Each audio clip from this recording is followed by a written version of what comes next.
Бирок кылсам эле ичи бышпай үйдөгүлөргө уят болдум деген кыздар ушул видеону аягына чейин көрүңүздөр. Идеалдуу рецепт менен бөлүшөм.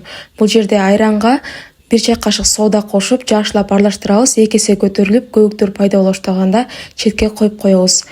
1 чай кашык разыргычел менен унду да аралаштырып коюп коебуз дагы.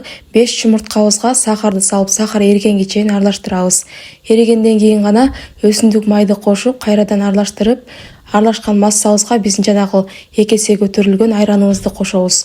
Жакшылап аралаштырып алгандан кийин гана электен өткөрүп алган унубузду аз-аздан салып олтуруп, коюу камыр даярдайбыз. Ушундай коюу масса болот. Духовканы болсо 170 градуска коюп, алдын ала кызытып аласыздар дагы. Листтин астын сөзсүз түрдө жакшылап майлап, андан кийин 35-40 мүнөткө чейин оозун таптакыр ачпай бышырып аласыздар. Ушундай сонун идеалдуу пирогдун рецептин жоготуп албоо үчүн сөзсүз түрдө сактап, жакындарыңыз менен бөлүшүп, жүрөкчөнү басканды унутпаңыз.